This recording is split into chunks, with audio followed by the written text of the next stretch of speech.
Bago tayo mag-umpisa sa ating istorya, i-comment mo naman kung taga saan ka at anong oras ka nanonood ngayon. Malay mo, habang pinapakinggan mo ang kwentong ito, may kapareho kang pinagdadaanan. Yung pakiramdam na ikaw ang laging nagbibigay, ikaw ang laging umiintindi, ikaw ang laging tahimik, pero ikaw pa rin ang hindi napapansin. Si Maristela Arandia o mas kilala sa tawag na Stella ay hindi lumaking maluhok. Sa isang lumang apartment sa Santa Mesa, Maynila, siya lumaki kasama ang kanyang ama na si Nestor, ang kanyang ina na si Belinda at ang dalawang kapatid na sina Ivana at Drix. Noon, may maliit na hardware shop ang pamilya Arandia. Hindi man sila mayaman, sapat ang kinikita ni Nestor para makapain sila ng maayos at makapag-aral ang mga bata. Pero nagbago ang lahat nang malugi ang tindahan. Nagsimula iyon sa utang.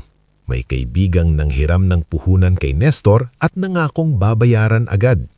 May supplier na nagtaas ng presyo. May ilang customer na nangutang ng materyales pero hindi na bumalik. Unti-unti ang tindahan na dating maingay sa tunog ng martilyo, pintura, pako at hollow blocks ay naging tahimik. Hanggang sa isang umaga, isinara ni Nestor ang bakal na pinto ng hardware at hindi na ito muling binuksan. Noong gabing iyon, nakita ni Stella ang kanyang ama na nakaupo sa hapagkainan, hawak ang lumang ledger ng tindahan. Hindi umiiyak si Nestor, pero baka sa mata niya ang pagkatalo. "Tay," mahinang sabi ni Stella, "okay lang po ba kayo?"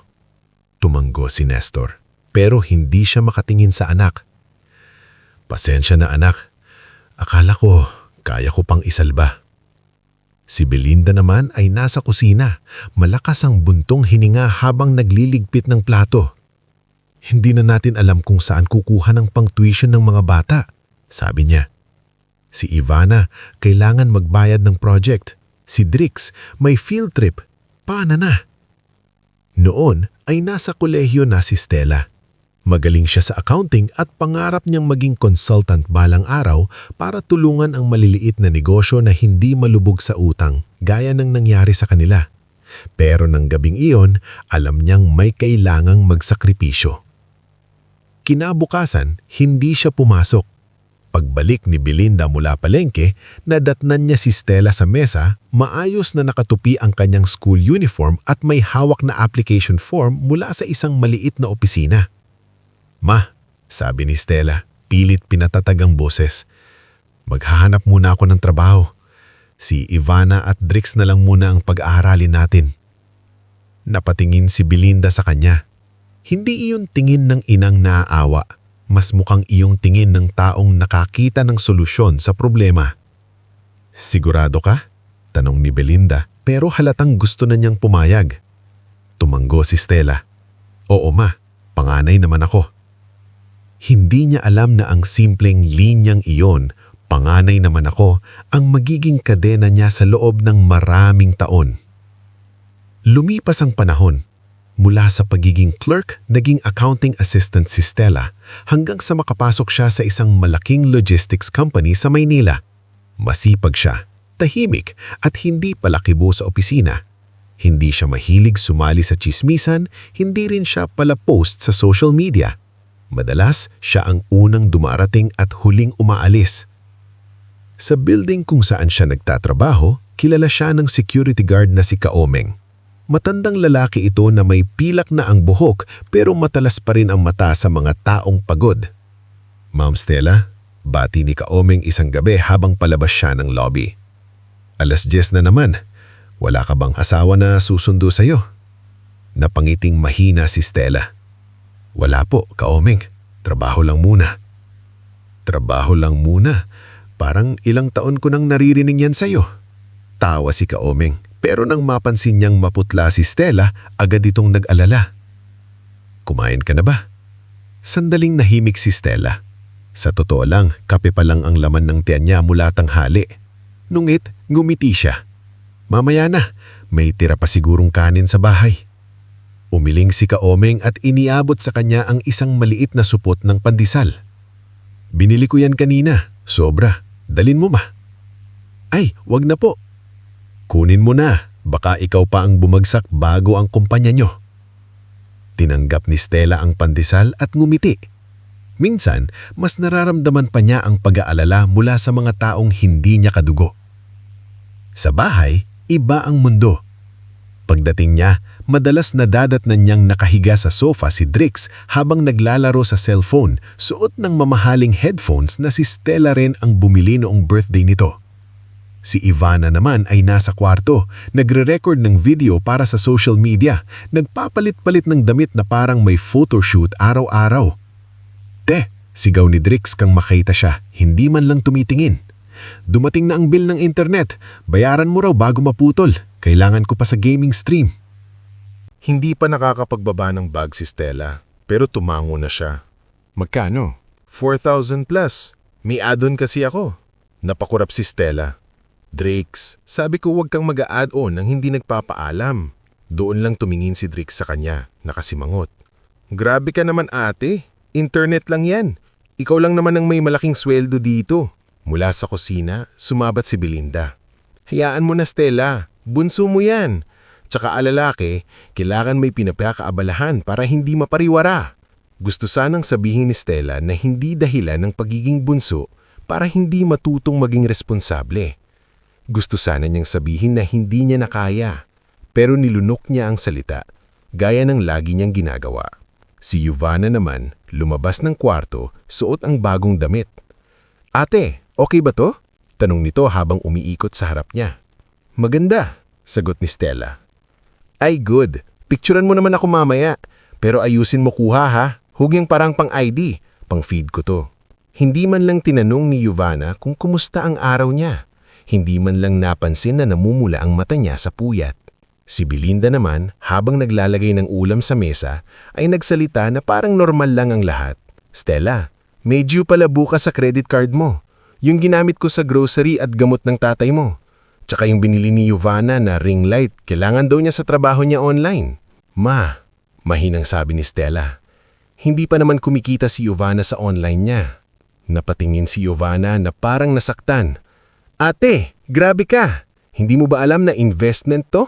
Kapag sumikat ako, babawi ako." Tumawa si Drix. "Oo nga ate, suportahan mo naman pangarap ng kapatid mo." Napatingin si Stella sa ama niyang si Nestor na tahimik na kumakain sa dulo ng mesa. Umaasa siyang magsasalita ito. Umaasa siyang kahit minsan ay may magsasabing, "Tama na, pagod na si Stella." Pero yumuko lang si Nestor. At doon muling naintindihan ni Stella. Sa bahay na iyon, siya ang haligi, pero hindi siya kinikilalang pundasyon. Sa opisina, may isang taong laging nakakabasa sa kanya. Si Lyra Montejo, HR specialist at matalik niyang kaibigan. Magkaiba sila ng ugali. Si Stella ay tahimik, si Lyra ay prangka. Si Stella ay matiisin, si Lyra ay marunong maningil ng respeto. Isang tanghali, habang kumakain sila sa pantry, napansin ni Lyra na kanin at itlog lang ang baon ni Stella. "Stel," sabi ni Lyra, "hindi ba ikaw yung nagbayad ng staycation ng pamilya mo last month?" "Birthday ni Mama," sagot ni Stella. "At ngayon, itlog lang kinakain mo?" "Okay lang, gusto ko naman ng itlog." Tinitigan siya ni Lyra. "Hindi ko sinasabing masama tumulong, pero iba ang tumutulong sa inuubos, Stella." Napahinto si Stella. Ipinagpatuloy ni Lyra, mas mahinaw na. "Hindi porke pamilya, may karapatan na silang gawing wallet ang puso mo." Hindi sumagot si Stella. Kasi kapag sumagot siya, baka umiyak siya. Sa mga sumunod na linggo, naging mas abala siya sa trabaho. May bagong kliyente ang kumpanya. Isang legal consultant na nangangalang Attorney Calix Di Maunahan. Tahimik itong lalaki. Laging maayos ang suot at hindi tulad ng ibang kliyente na matalas magsalita sa staff. Nang unang ipresenta ni Stella ang Financial Reconciliation Report sa meeting, napansin ni Calix ang detalye ng trabaho niya. "Miss Aranya, ikaw ang gumawa ng supplier variance analysis?" "Opo," sagot ni Stella, bahagyang kinakabahan. "Malinis. Hindi lang numbers ang tiningnan mo. Nakita mo rin ng pattern ng behavior sa billing." Napatingin si Stella. Hindi sanay na purihan sa ganoong paraan. Dagdag pa ni Calix, "That kind of discipline is rare." Hindi alam ni Stella kung paano tutugon. Sa bahay, kapag may nagagawa siyang tama, normal lang yun. Kapag may hindi siya nagawa, doon siya napapansin. Kaya ang simpleng pagkilala mula sa ibang tao ay tila init na ilaw sa isang silid na matagal ng madilim. Dumating ang buwan ng anibersaryo ni Nestor at Belinda. Isang gabi, habang naghahapunan, biglang naglabas si Belinda ng brochure. Gusto sana naming magburakay, sabi niya. Kunwari ay nahihiya. Matagal na hindi nakakapagbakasyon ng papa mo. Nagliwanag ang mukha ni Giovanna. Yes! Perfect yan, ma! Ang ganda ng content ko doon. Beach vlog! Si Drix naman ay agad nagtanong, may island hopping ba? Gusto kong mag-drone shots. Tahimik na ngumiti si Stella. Sige, tingnan ko kung may promo sa flights. Anak, sabi ni Belinda, ikaw na rin kaya mag-book ng hotel. Yung maganda na, minsan lang naman. Tumanggo si Stella. Ilang packs po? Sandaling nagkatinginan sina Belinda at Giovanna. Pagkakatos, sumagot ang kanyang ina. 4 lang muna, anak. Parang may lamumig na tubig na ibinuhos sa dibdib ni Stella. 4? Oo. Ako, papa mo, si Giovanna, si Drix. Baka busy ka naman sa trabaho. Sayang lang ticket mo kung hindi ka rin makakasama. Ngumiti si Ivana, pero halatang pilit ang lambing. Tsaka ate, alam mo naman, kailangan light energy lang sa beach. Baka ma-stress ka lang dun. Dami mo kayang iniisip. Tumawa si Drix. Oo nga, baka magdala ka pa ng laptop sa buhanginan. Pinilit ni Stella ng ngumiti. Oo, baka nga busy ako. Hindi nila nakita kung paano niya hinigpitan ng hawak sa baso. Hindi nila nakita kung paano niya pinigilan ang panginginig ng labi. Ang mahalaga sa kanila, may magbabayad. Kinabukasan, siya ang nag-book ng flights. Siya nagbayad ng hotel deposit. Siya nag-ayos ng airport transfer, breakfast buffet at island tour. Ginamit niya ang credit card niyang ilang buwan niyang binabayaran ng maingat. Sinabi niya sa sarili na regalo na lang yon para sa anniversary ng magulang niya, para masaya sila. Pero habang pinipindot niya ang confirm payment, may mumting boses sa isip niya ang nagtanong, kailan ka naman isasama sa saya? Dumating ang araw ng flight. Kahit hindi siya kasama, nag-leave siya ng half day para ihatid sila sa airport. Nagising siya ng 4:00 ng umaga para magluto ng sandwiches, maghanda ng gamot ni Belinda at maglagay ng emergency cash sa maliit na envelope. Sa airport, abala si Ivana sa pag-live. Hi guys! Family vacation kami ngayon. Masayang sabi nito sa camera. Anniversary trip ni na mama and papa. Lumapit si Stella para iabot ang envelope. Ma, ito po yung gamot mo. Nandito rin yung extra cash, just in case. Biglang ibinaba ni Ivana ang camera at bumulong. Ate, wait lang. Nasa frame ka. Napahinto si Stella. Ano naman kung nasa frame ako? Mahinang tanong niya. Gumiti si Ivana pero may iritasyon sa mata. Wala naman, kaso ang gulo kasi ng background eh. Aesthetic dapat. Background. Yun pala siya sa sariling pamilya niya. Background lang. Si Drix naman ay nagreklamo habang hawak ang boarding pass. Ate, economy ba? Akala ko ba may points ka? Ang sikip kaya nito? Drix, sabi ni Stella, short flight lang naman. Pero anniversary ni na mama eh, dapat special. Tumingin sa kanya si Belinda. Hindi diretsong humingi pero sapat na ang tingin nito para maintindihan ni Stella. Ilang minuto siyang nakatayo, hawak ang cellphone, bago niya muling ginamit ang card points at nagbayad ng upgrade fee para sa 4. Okay na, sabi niya. Ayan, sigaw ni Drix. Thanks ate. Lumapit si Nestor sa kanya habang nag-aayos sila ng gamit. Anak, mahinang sabi. Salamat. Ngumiti si Stella, umaasang may kasunod na, sana sumama ka rin. Pero wala. Tinawag na ang boarding. Nagyakap si Belinda kay Ivana, inakbay si Drix at hinila si Nestor papasok. Si Stella ay naiwan sa harap ng glass wall, hawak ang paper bag na pinaglagyan ng sobrang sandwiches na hindi na nila kinuha. Baga tuluyang pumasok, lumingon si Belinda.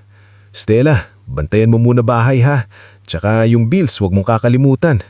Tumanggo si Stella. Opo ma. At habang pinapanood niya silang lumayo dalang bakasyong siya ang nagbayad pero hindi siya kasama, unti-unting bumigat ang dibdib niya. Sa labas ng airport, umupo sandali siya sa waiting area. Binuksan niya ang cellphone at nakita ang family group chat. May unang picture na agad si Ivana. Silang apat magkakayakap, nakangiti, may caption na, "Finally complete family vacation." Complete. Matagal na tinitigan ni Stella ang salitang iyon. Pagkatapos, pinatay niya ang screen, tumayo at bumalik sa trabaho. Hindi pa niya alam na sa bakasyong iyon may maririnig siyang mga salitang tuluyang puputol sa natitira niyang ilusyon. Hindi pa niya alam na ang pamilyang pinili niyang buhatin sa loob ng maraming taon ay siya ring magtutulak sa kanya para matutong bitawan sila. Sa araw na iyon, hindi pa nagsisimula ang ganti. Ang nagsisimula pa lang ang paggising ni Stella. Bago tayo magpatuloy sa ating istorya, kung nandito ka pa rin at nakikinig, i-comment mo naman kung taga saan ka at anong oras na ngayon sa lugar mo. Minsan kasi sa mga ganitong kwento natin nakikita ang sarili natin.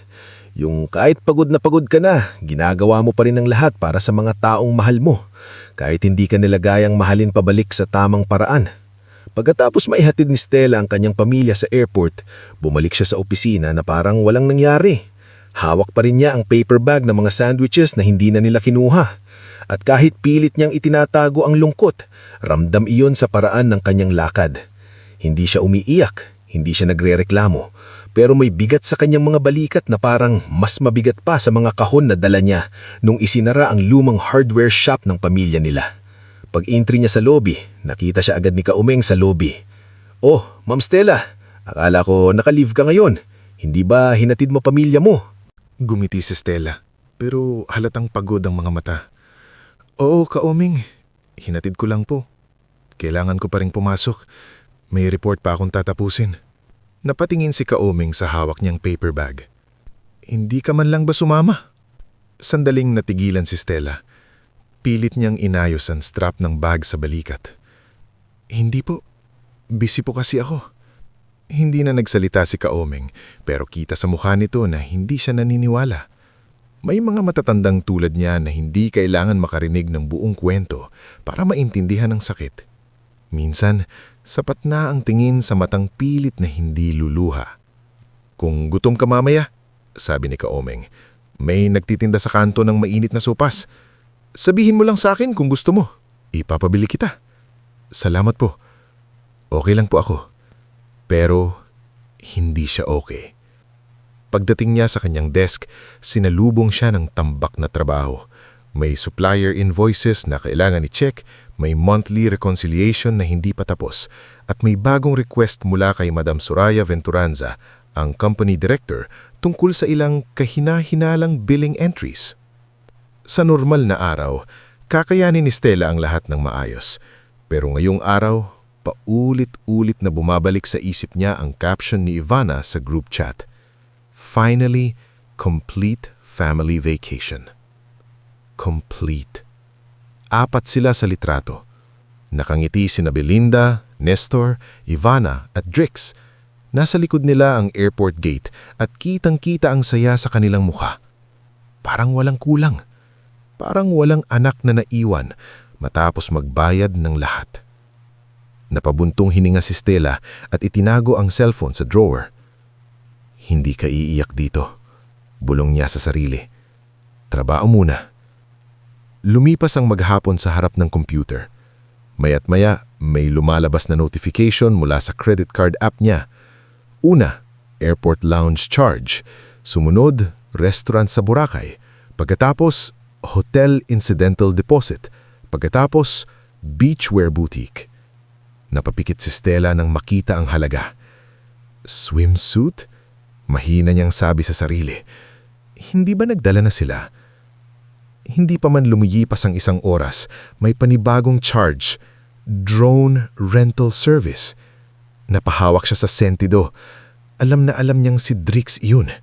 Ilang beses na nitong sinabi na gusto nitong kumuha ng aerial shots para sa vlog ni Ivana.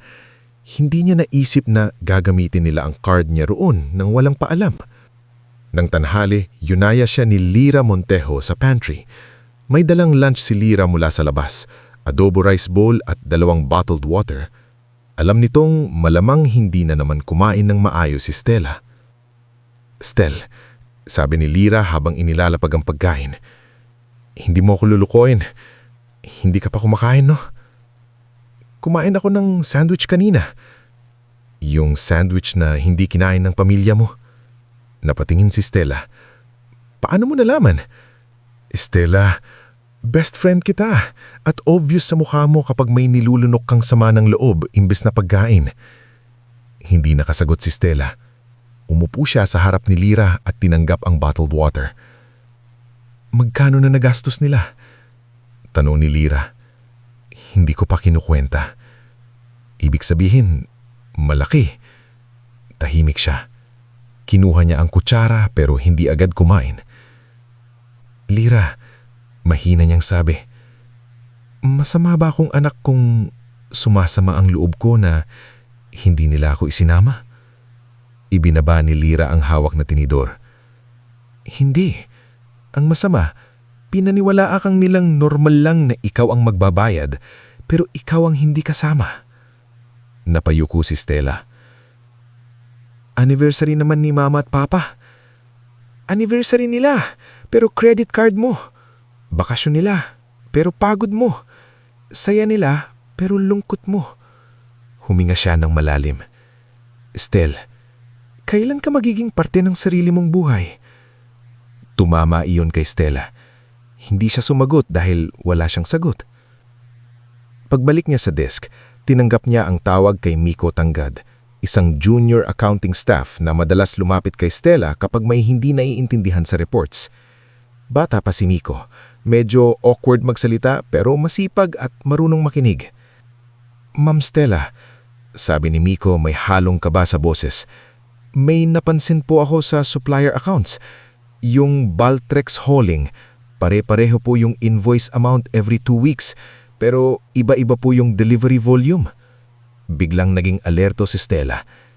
I-forward mo sa akin lahat ng entries for the last 6 months. Opo ma'am, akala ko po kasi mali lang ako. Hindi, good catch yan. Tingnan natin. Sa sumunod na oras, nalimutan muna ni Stella ang Boracay, ang group chat at ang salitang complete. Lumubog siya sa mga numero. Binuksan niya ang spreadsheets, kinumpara ang delivery logs, fuel surcharge, warehouse receipts at payment approvals. Habang lumalalim ang pagsusuri niya, mas lumilinaw ang pattern. May sobra-sobrang billing na hindi napapansin dahil maliit lang ang difference sa bawat transaction, pero kapag pinagsama-sama, malaki na ang halaga. Tinawag niya si Miko sa desk niya. Tama ka, sabi ni Stella. Hindi ito simpleng error. May recurring discrepancy. Nanlaki ang mata ni Miko. Ibig sabihin po, may leak? Posible, pero kailangan nating maging maingat. Hindi tayo mag-aakusa hanggat walang buong ebidensya.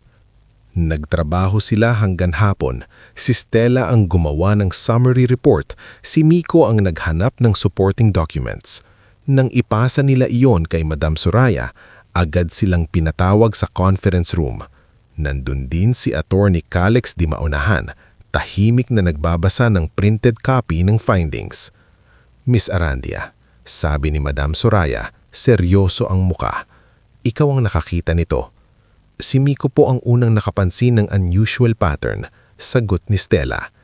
Tinulungan ko lang po siyang i-validate. Napatingin si Miko sa kanya, halatang nagulat na binigyan siya ni Stella ng credit.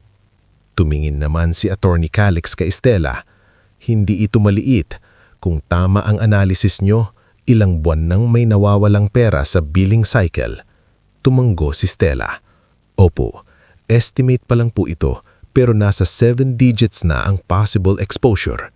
Natahimik ang conference room. Pagkatapos ng meeting, sinabihan sila ni Madam Soraya na itutuloy ang internal audit.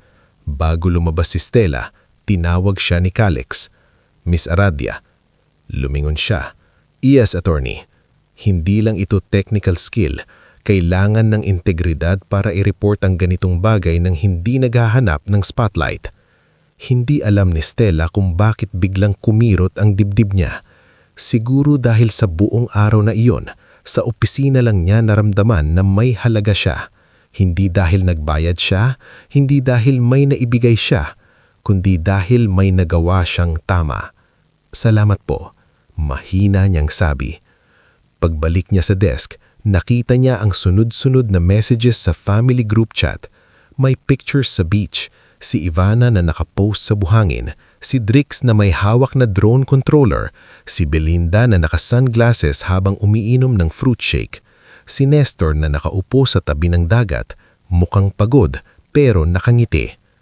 Nag-type si Stella, "Ingat kayo dyan. Kumain na ba kayo?" Walang sumagot. Makalipas ang ilang minuto, may notification na naman sa credit card. Dinner reservation sa isang beachfront restaurant. Halos doble ng budget na sinabi ni Belinda bago sila umalis. Napakagatlabi si Stella. Gusto niyang magtanong pero pinigilan niya ang sarili. Baka sabihin na naman nilang nagdadamot siya. Baka isipin nilang nanunumbat siya. Kaya pinili niyang manahimik. Kinagabihan, nang tapos na ang trabaho at halos wala ng tao sa opisina, tumunog ang cellphone niya. Video call mula kay Drix. Napangiti si Stella kahit pagod.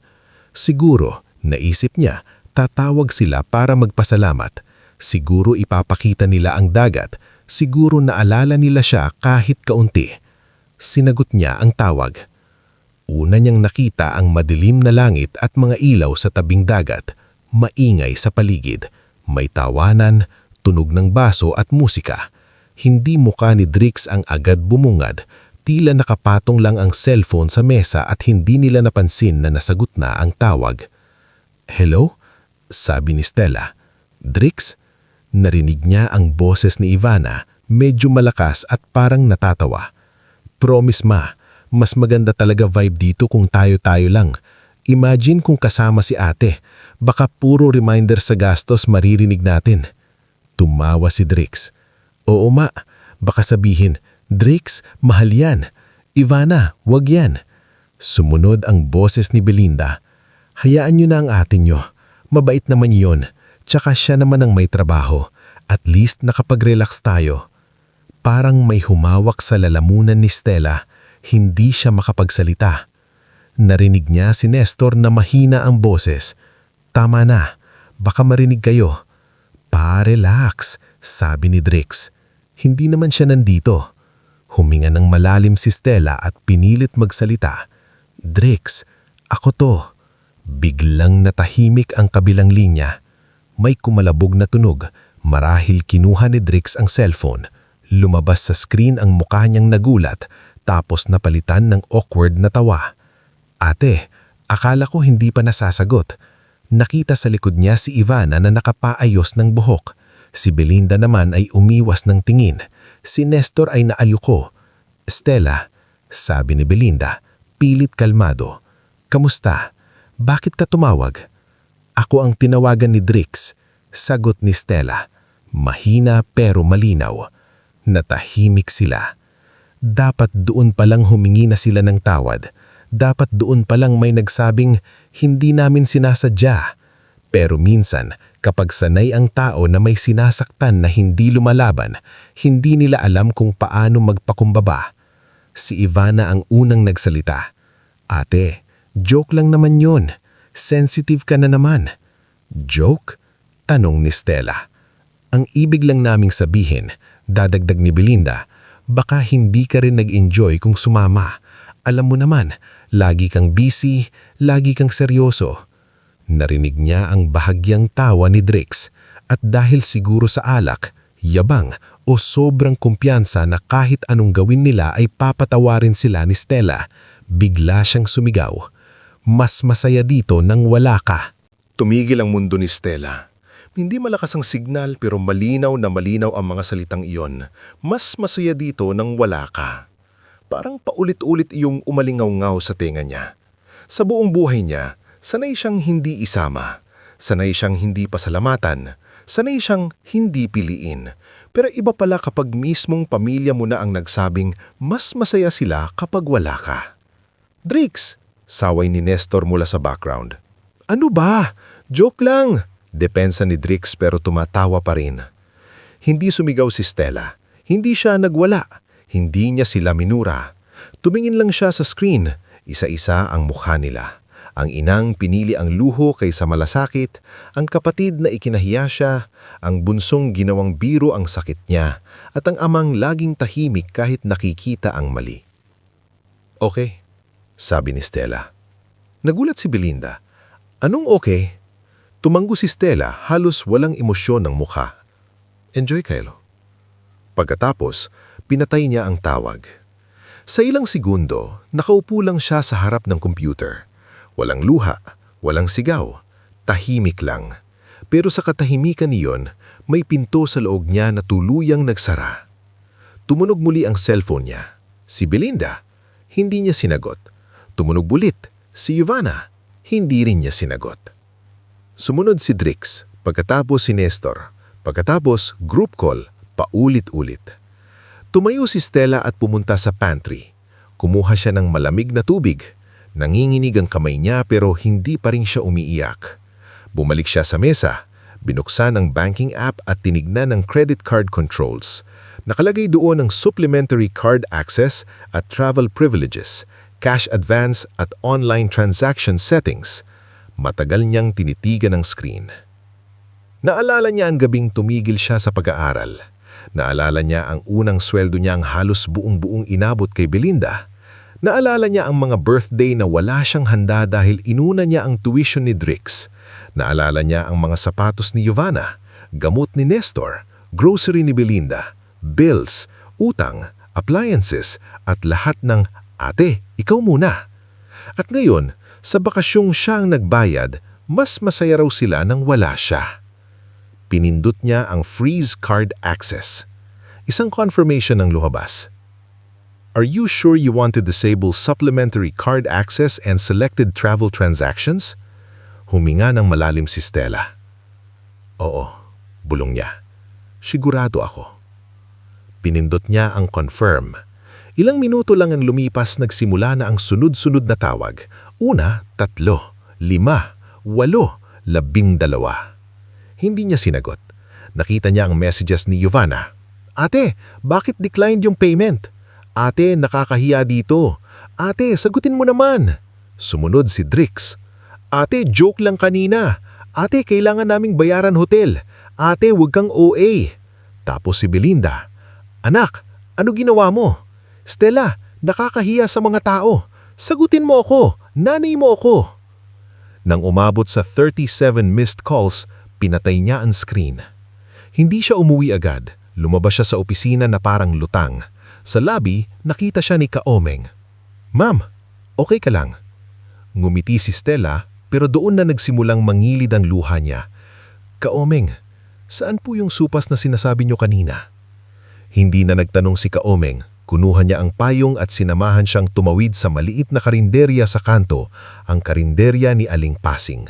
Matagal nang kilala ni Stella si Aling Pasing dahil doon siya kumakain noong nag-aaral siya at kulang ang baon niya. Pagpasok niya, agad siyang nakilala ng matanda. Stella, sabi ni Aling Pasing, anak, ang payat mo na.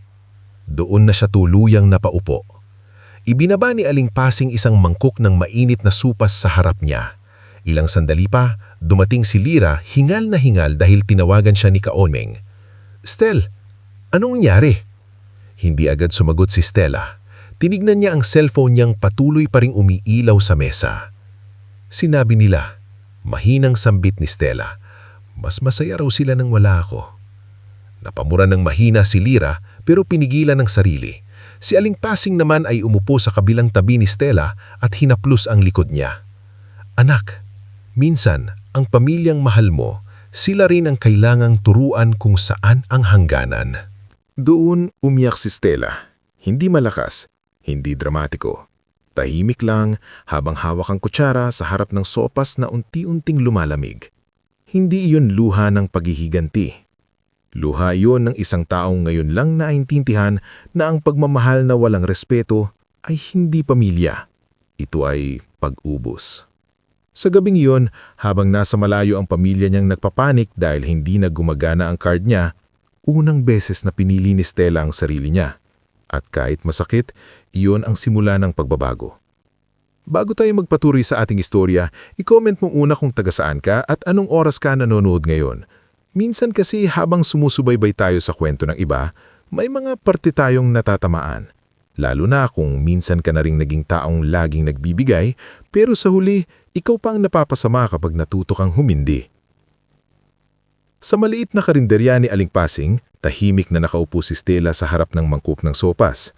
Hindi na sing-init iyon tulad kanina, pero hindi rin niya magawang isubo. Nakapatong sa mesa ang cellphone niya, paulit-ulit na umiilaw, nanginginig at namamatay. Bawat tawag ay tila paalala na sa unang pagkakataon, hindi siya ang naghahabol. Sila ang naghahabol sa kanya. Si Lyra ay nakaupo sa tabi niya, nakahalukip-kip, halatang pinipigilan ng galit. Si Kaomeng naman ay nakatayo sa may pintuan ng karinderya, kunwari ay nakatingin sa kalsada pero panakanakang nililingon si Stella para siguraduhin hindi ito mag-isa. Still, mahinang sabi ni Lyra, "Huwag mong sasagutin kung hindi ka pa handa." Tinitigan ni Stella ang pangalan ni Belinda sa screen. Minsan, kapag tumatawag ang nanay niya, otomatiko niyang sinasagot. Walang tanong-tanong, kahit nasa meeting siya, kahit kumakain siya, kahit madaling araw. Dahil sanay siyang kapag may kailangan ng pamilya, kailangang maging available siya. Pero ngayong gabi, hindi niya ginalaw ang cellphone. "Hindi ko naman gustong mapahamak sila," bulong ni Stella. "Ayokong isipin nilang pinabayaan ko sila doon." Napailing si Lyra. "Hindi mo sila pinapahamak. Pinatigil mo lang ang luho. Iba yun." Sumingot si Stella. "Pero pamilya ko pa rin sila." Umupo si Aling Pasing sa kabilang tabi niya at nilagyan ulit ng mainit na sabaw ang mangkok. "Anak, hindi porket mahal mo, hahayaan mo nang lunukin ka nila. Minsan, kung hindi mo sila hahayaan matuto, ikaw ang mauubos hanggang wala ka nang matira sa sarili mo." Napayuko si Stella. Sa loob ng maraming taon, ang tingin niya sa pagtitiis ay pagmamahal. Kung kaya niyang akuin, aakuin niya. Kung kaya niyang bayaran, babayaran niya. Kung kaya niyang manahimik, tatahimik siya. Pero ngayong narinig niya mismo ang sinabi ng pamilya niya, "Mas masaya dito nang wala ka," parang nawala ang dahilan para magpanggap siyang hindi siya nasasaktan. Samantala, sa Boracay, ibang klase ang kaguluhang sumabog sa beachfront restaurant. Nakatayo sina Belinda, Giovanna, Drix at Nestor sa gilid ng cashier counter habang ilang staff ay maingat pero seryosong naghihintay ng bayad. Kanina lang, todong ngiti pa si Giovanna habang nagre-record ng content. Ipinapakita ang mamahaling seafood platter, fruit shakes, grilled lobster at dessert na may sparkler. "Family anniversary dinner," sabi pa niya sa camera. "Deserve na deserve ito ni na mama at papa." Pero nang iswipe ang card, declined. Una, natawa pa si Drix. Baka signal lang. Inulit ng cashier. Declined pa rin. Si Belinda ang sumingmat. "Hindi pwede. Kakagamit lang namin yan kanina." Lumapit si Yomar, ang waiter. Isang payat ngunit maayos magsalitang lalaki dala ang resibo sa maliit na folder. "Ma'am, sir, baka may ibang card po kayo or cash payment po." "Ano bang problema ng machine niyo?" Iritadong sabi ni Drix. "Kanina pa gumagana yan ah." Maingat pa ring ang boses ni Yomar. "Sir, working naman po ang terminal. 2 beses na po nating sinubukan." Napatingin si Giovanna sa paligid. May ilang customer na pasimpleng lumilingon. Nawala ang kumpiyansa niya. "Drix, tawadan mo si ate." "Tinatawag ko na nga eh," sinigaw ni Drix habang hawak ang cellphone. Hindi sumasagot. Si Belinda naman ay halos mamula sa hiya. Kanina siya ang pinakamalakas tumawa sa mesa, proud na proud sa anniversary dinner na akala ng lahat ay sila ang nagbayad. Ngayon, naninginig ang daliri niya habang nasusubukang tawagan si Stella. "Anak, sagutin mo naman," bulong niya, pero walang sumasagot. Si Nestor naman ay nakatayo sa likuran, tahimik. Matagal niyang tinitigan ng resibo. Pagkatapos ay tumingin siya sa Belinda. "Bel, baka dapat humingi tayo ng tawad muna." Lumingon si Belinda sa kanya, talim ang tingin. "Humingi ng tawad? Sa anak natin? Siya nga itong biglang nagputol ng card habang nasa biyahe tayo." "Narinig niya tayo," sabi ni Nestor. "Narinig niya lahat." Natahimik si Belinda pero hindi pa rin siya nagpakumbaba. Hindi yun dahilan para ipahiya niya tayo.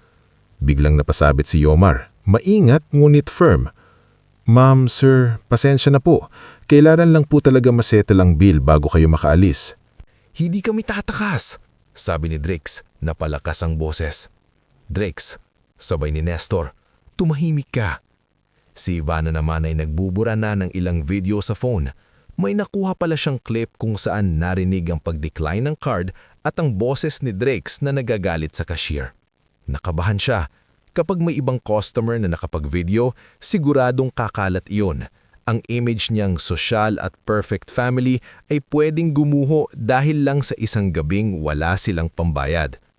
Sa huli, napilitan si Nestor na ilabas ang maliit na cash na baon niya. Hindi sapat. Si Belinda naman ay may konting pera sa wallet pero kulang pa rin. Kinailangan nilang iwan muna ang isang valid ID at pumirma ng promissory note sa manager ng restaurant habang nangangakong babayaran kinabukasan. Sa bawat pirma ni Nestor, parang may bigat na dumadagan sa dibdib niya. Hindi lang sila napahiya dahil na-decline ang card. Napahiya sila dahil doon nila unang naramdaman kung gaano sila nasanay na may isang taong tahimik na sumasalo sa lahat. Sa Maynila, tumigil ang sunod-sunod na tawag ng pasado 11:00 na ng gabi. Akala ni Stella ay matatapos na roon, pero makalipas ang ilang minuto, tumunog muli ang cellphone. This time, si Nestor. Tinitigan niya ang pangalan ng ama. Si Papa, sabi ni Stella. Napatingin si Lyra. Handa ka na ba? Hindi agad sumagot si Stella. Pagkatapos ay pinahid niya ang luha sa pisngi at sinagot ang tawag. Hindi niya ito inilagay sa loudspeaker. Dahan-dahan niyang inilapit ang phone sa tenga. Pa? Sa kabilang linya, tahimik muna. Pagkatapos, narinig niya ang paghinga ni Nestor. Anak, pasensya na. 2 salita lang iyon, pero muntik nang bumigay si Stella. Hindi niya maalala kung kailan huling humingi ng tawad ang ama niya nang diretsyo sa kanya. Madalas, ang sinasabi lang nito ay, pagpasensyahan mo na ang mama mo, o hayaan mo na muna, o ikaw nang umintindi. Pero ngayon, iba ang bigat ng boses niya. Pa, sabi ni Stella, pinipilit maging kalmado. Ligtas ba kayo? Oo, nasa hotel na kami, pero may kailangang bayaran dito bukas. Nagkaproblema kami sa restaurant kanina. Alam ko, sagot ni Stella, kasi pinutol ko ang supplemental access. Sandaling natahimik si Nestor. Bakit anak? Napapikit si Stella. Hindi niya gustong saktan ng ama, pero hindi na rin siya gustong magsinungaling. Kasi pagod na ako pa. Pagod na akong maging taong naaalala lang kapag may bayarin. Narinig ko kayo kanina, hindi lang si Drakes. Narinig ko rin sina Mama at Ivana. Stella, hindi ko kayo iiwan dyan. Bago pa man siya maunahan ng guilt, magpapadala ako ng sapat para makauwi kayo sa scheduled flight. Babayaran ko ang basic hotel balance kung kailangan para hindi kayo magkaproblema sa legal. Pero hindi ko na babayaran ang luho, penalty, shopping, extra tours o kahit anong hindi kailangan. Maiintindihan ko. Sabi ni Nestor, halos pabulong. Si Mama ba may intindihan? Tanong ni Stella. Hindi nakasagot si Nestor. Iyon na ang sagot. Pa, dagdag ni Stella, pakisabi sa kanila hindi ako naghihiganti. Tinatapos ko lang ang paggamit nila sa akin. Sa kabilang linya, narinig niya ang mahinang buntong hininga ng ama. Sana noon pa ako nagsalita para sa iyo. Napakurop si Stella at muling tumulo ang luha niya. Sana nga po. Hindi na humaba ang usapan. Nang ibaba niya ang tawag, igad siyang gumawa ng bank transfer. Hindi malaki, sapat lang para sa pagkain, basic transportation at anumang kailangang bayaran para makauwi sila. Nilagyan niya ng malinaw na message, para sa basic needs at flight pauwi. Wala ng additional vacation expense. Nakita ni Lyra ang ginawa niya. Masyado ka pa ring mabait. Umiling si Stella. Hindi ito kabaitan. Ito ang paraan ko para wala silang masabing hindi ko sila pinabayaan. Pero tapos na ang dati. Tumanggo si Lyra. Good. Yan ang gusto kong marinig. Kinabukasan, pumasok pa rin si Stella sa trabaho. Mamaga ang mga mata niya pero maayos ang ayos niya. Nagsuot siya ng simpleng beige blouse, itinali ang buhok at hinarap ang audit meeting na parang hindi gumuho ang mundo niya kagabi. Pero sa loob niya, may bagong tibay na nabuo. Hindi pa siya buo, pero hindi na rin siyang basag na basag. Sa conference room, ipinagpatuloy nila ni Miko ang report tungkol sa Beltrex hauling. Nandoon sina Madam Soraya at Attorney Calix. Habang nagsasalita si Stella, napansin ni Calix ang bahagyang pamumula ng kanyang mga mata pero hindi ito nagtanong hangharap sa iba. Instead, lalo itong nakinig. Based on the pattern, hindi one-time error ang nangyari. May consistent padding sa billing at may internal approval na paulit-ulit na dumadaan sa parehong department. Tumanggo si Madam Soraya. Proceed with documentation. Miss Aranja, I want you to lead the internal finance review. Nagulat si Stella. Ako po? Yes, you found the structure. You understand the weakness. And frankly, I trust your judgment. Sa unang pagkakataon sa matagal na panahon, hindi pamilya ang humihingi sa kanya ng lakas. Isang propesyon ang kumikilala sa galing niya. Pagkatapos ng meeting, lumapit si Miko sa kanya. Ma'am Stella, sabi nito, salamat po kahapon. Sinabi niyo po na ako ang unang nakapansin. Akala ko po kasi kukunin niyo yung credit. Bahagyang ngumiti si Stella. Hindi tama iyon, Miko. Ikaw ang unang nakakita. Dapat alam nila. Napangiti rin si Miko. Sana lahat ng boss ganyan. Hindi niya alam kung bakit tumama iyon sa puso ni Stella. Siguro dahil buong buhay niya, sinubukan niyang maging patas sa iba kahit hindi naging patas sa kanya ang mundo. Makalipas ang 2 araw, umuwi na ang pamilya Arandia mula Boracay. Hindi na sila nag-post ng pictures, wala ng captions, wala ng beach vlog, wala ng complete family vacation. Tahimik ang group chat. Ngunit alam ni Stella na hindi ibig sabihin noon ay tapos na ang gulo. Pagdating niya sa bahay noong gabing iyon, nadatnan niyang nasa sala silang lahat. Si Belinda ay nakaupo sa sopa, nakatikom ang labi. Si Ivana ay nakasandal sa dingding, iwas ang tingin. Si Drix ay naglalaro sa phone pero halatang walang gana. Si Nestor ay nasa silya sa gilid, mukhang pagod na pagod. Pagkababa pa lang ni Stella ng bag, nagsalita agad si Belinda. Masaya ka na? Napahinto si Stella. Belinda, saway ni Nestor. Hindi, sagot ni Stella, kalmado. Hindi ako masaya. Tumayo si Belinda. Pinahiya mo kami sa ibang tao. Nanay mo ako, Stella. Pamilya mo kami. Paano mo nagawang putulin ng card habang nasa malayo kami? Huminga ng malalim si Stella. Dati, sa ganitong tono ng ina, nanginginig na siya. Dati, hihingi na siya ng tawad kahit siya ang nasaktan. Pero ngayon, ibinaba niya lang ang bag sa silya at tumingin ng diretsyo. Paano niyo naman nagawang pagtawanan ako habang ako ang nagbabayad ng bakasyon niyo? Natahimik ang sala. Si Ivana ang unang umiwas ng tingin. Si Drix ay napahinto sa paglalaro. Si Belinda ay parang gustong magsalita pero walang lumabas. Kami lang ba ang may kasalanan? Depensa ni Belinda makalipas ang ilang segundo. Ikaw rin naman, Stella. Bigla ka na lang gumawa ng eksena. Hindi ako gumawa ng eksena, ma. Pinatay ko lang ang access sa perang hindi nyo nirespeto. Anak kita. Opo, anak nyo ako. Hindi ATM. Parang sampal ang katahimikang sumunod. Dahan-dahang kinuha ni Stella ang folder mula sa kanyang bag. Matagal na niyang itong inihanda pero hindi niya akalang ngayong gabi niya ito ilalabas. Nasa loob ang listahan ng halos lahat ng binayaran niya sa loob ng maraming taon.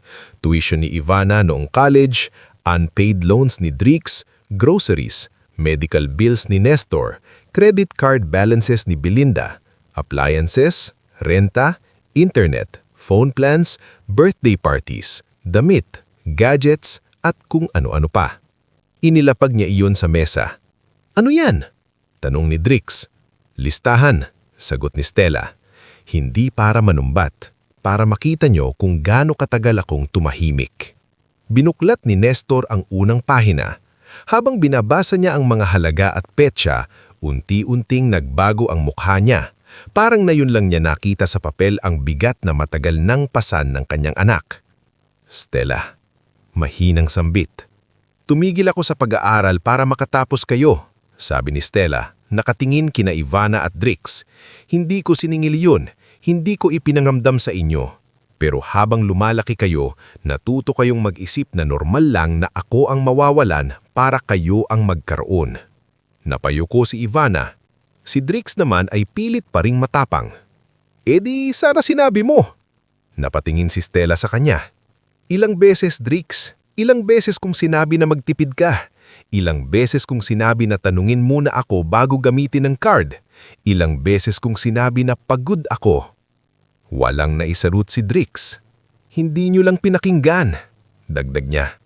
Si Belinda ay napaupo pero hindi pa rin tuluyang bumibigay ang pride. "So ano ngayon? Iiwan mo kami?" Matagal na natahimik si Stella. Doon niya napagtanto ang susunod niyang kailangang gawin. Hindi sapat na pinutol niya ang card, hindi sapat na nagsalita siya. Kung mananatili siya sa bahay na ito, babalik at babalik siya sa dating papel. Tagabayad, tagalinis, tagaayos, tagasalo. "Kailangan ko nang umalis dito," sabi niya. Napatingin silang lahat sa kanya. "Ano?" sabay na tanong ni Ivana at Belinda. "Maghahanap ako ng apartment, hindi malayo, pero kailangan ko ng sariling lugar." "Hindi mo naman kami pwedeng iwan," sabi ni Belinda. Ngayon ay may bahid na ng takot ang boses. "Hindi ko kayo iiwan," sagot ni Stella. "Pero hindi na ako titira dito para araw-araw niyong makalimutan na tao rin ako." Sa gabing iyon, walang maayos na pagtatapos ang usapan. Nagkulong si Belinda sa kwarto. Si Ivana ay tahimik na umiyak sa banyo. Si Drix ay lumabas at hindi nagpaalam. Si Nestor naman ay nanatili sa sala, hawak ang listahang inilabas ni Stella habang paulit-ulit na binabasa ang mga numerong naging patunay ng kanyang pananahimik bilang ama. Kinabukasan, sinimulan ni Stella ang paghahanap ng malilipatan.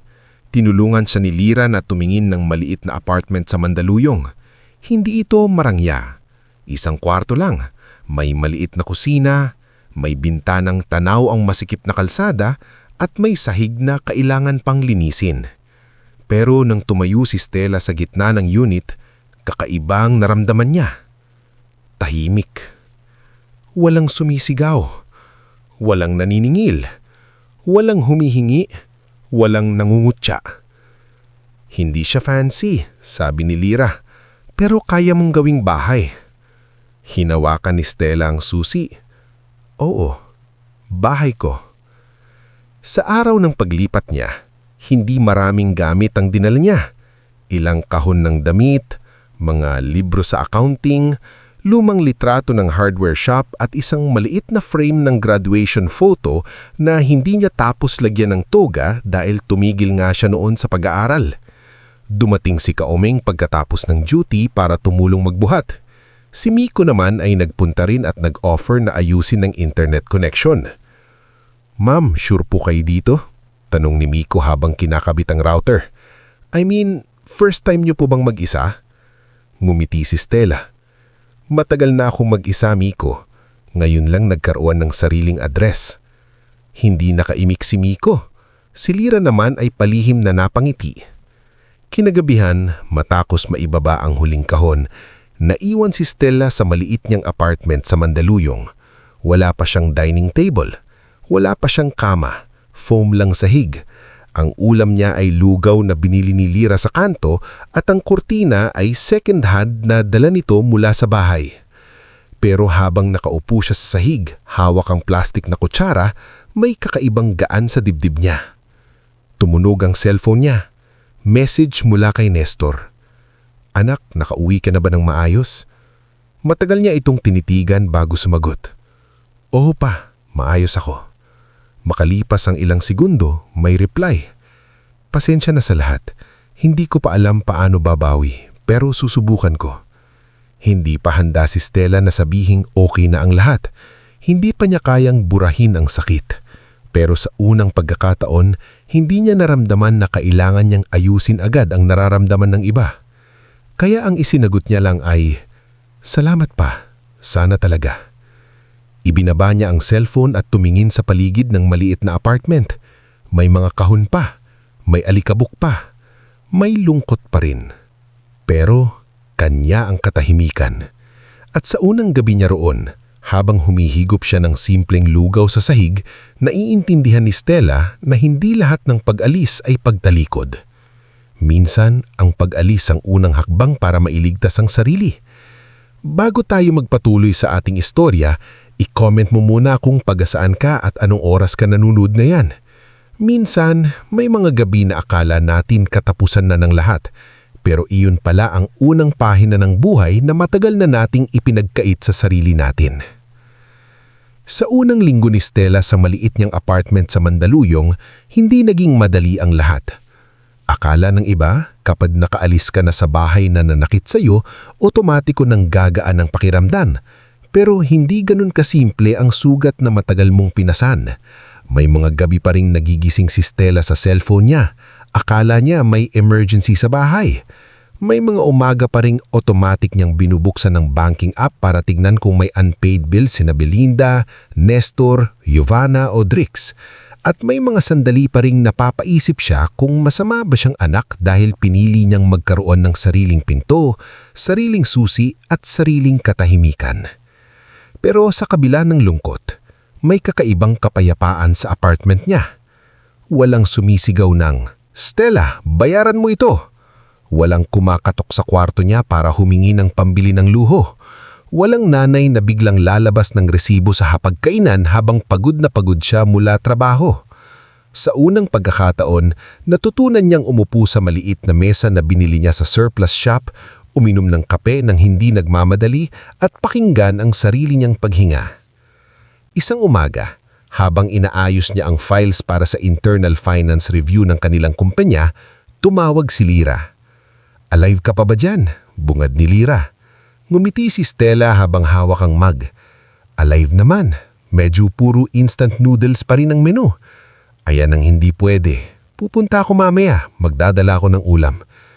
"Lira, wag na, nakakahiya."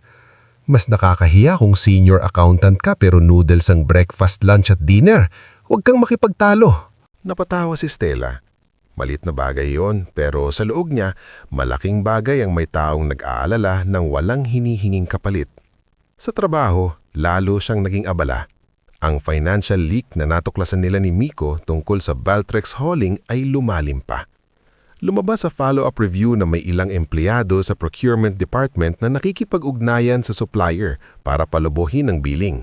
Hindi pa final ang lahat pero sapat na ang ebidensya para i-hold ang ilang payments at ipatawag ang legal team. Sa conference room, nakaupo si Stella kasama sina Madam Soraya Venturanza, Attorney Calix Di Maunahan, Miko Tangkad at 2 internal auditors. Sa harap nila ay ang mga printed documents, graphs at timeline ng suspicious transactions.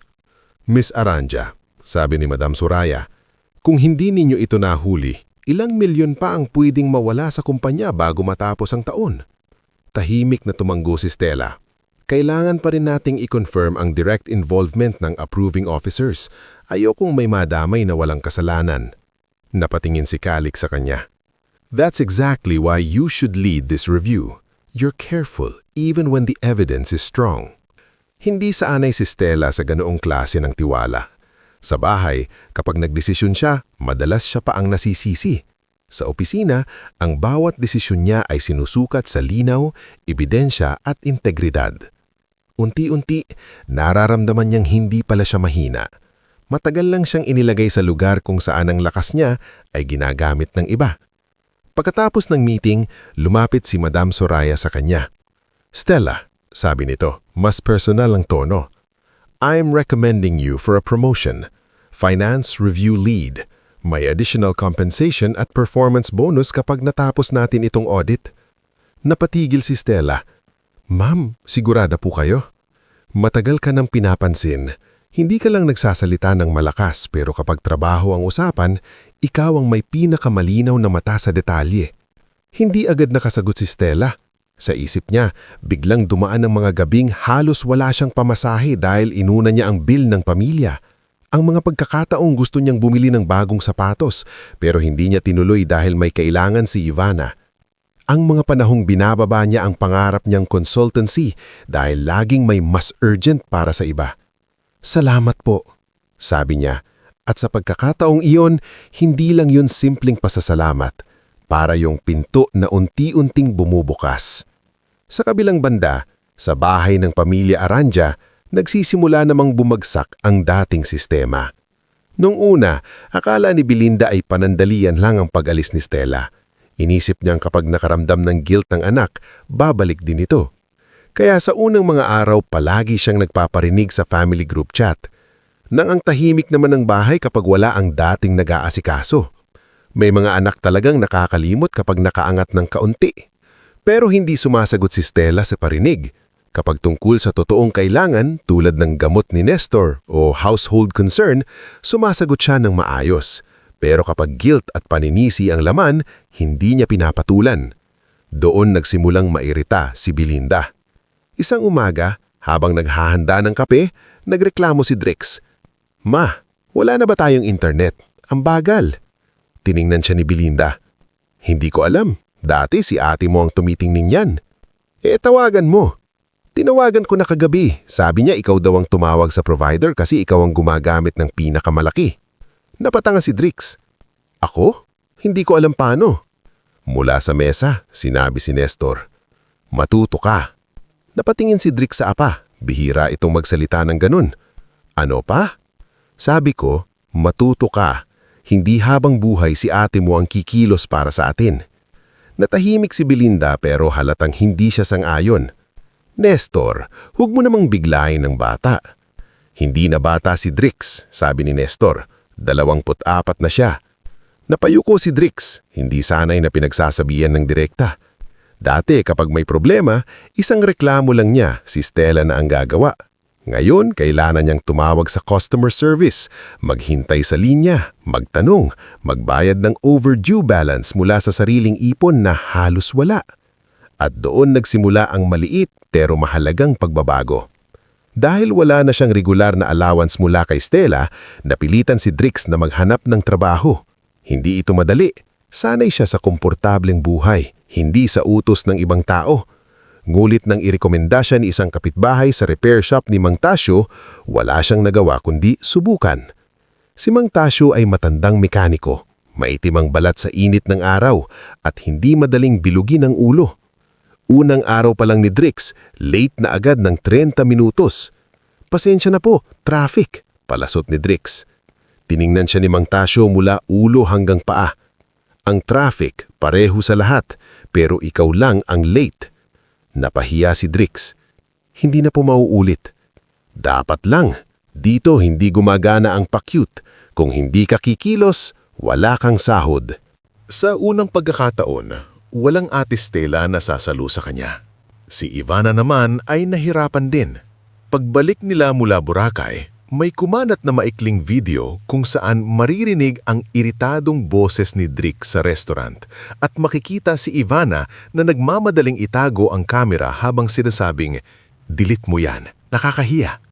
Hindi naman ito naging sobrang viral pero sapat para mapansin ng ilang kakilala niya online. May maliit na brand na dapat sana ay kukuha sa kanya para sa paid content pero umatras. "Your current online engagement is risky," sabi ng brand coordinator sa message. "We'll pause the collaboration for now." Naiyak si Ivana sa kwarto. Dati kapag may ganitong problema, pupuntahan niya si Stella at hihingi ng bagong damit, bagong ring light, bagong pang-content para makabawi. Pero ngayon, naiiya siyang lumapit. Kaya napilitan siyang tanggapin ang part-time work bilang sales assistant sa isang boutique sa mall. Doon niya unang naranasan na siya naman ang pagsasabihan ng customer. Siya ang tatayo ng matagal. Siya ang magtitiklop ng damit na ginulo ng iba. Siya ang ngingiti kahit pagod. Isang gabi, pag-uwi niya, nadatnan niya si Nestor na nag-aayos ng lumang kahon mula sa dating hardware shop. "Pa," sabi ni Ivana, "ganito pala kapag pagod ka tapos kailangan mo pa ring ngumiti sa tao." Tumingin si Nestor sa kanya. "Ganyan ang ginagawa ng ate mo sa atin ng maraming taon, ngumiti kahit pagod." Hindi nakasagot si Ivana. Sa ulang pagkakataon, hindi siya nainis sa paalala. Nahihiyang-hiyang siya. Samantala, unti-unting lumalago ang pangalan ni Stella sa trabaho. Matapos ang internal review, nagbigay ng bonus ang kumpanya sa audit team. Hindi niya ginastos iyon sa luho. Una niyang binayaran ang ilang personal debts na naipon dahil sa pamilya. Pagkatapos, nagtabi siya ng puhunan para sa pangarap niyang maliit na financial consultancy. Tinawag niya itong Arandia Ledger, kahit may sakit pa rin ang apelidong dala niya. Para sa kanya, hindi niya kailangang itapon ang pangalan niya. Kailangan lang niyang bigyan ito ng bagong kahulugan.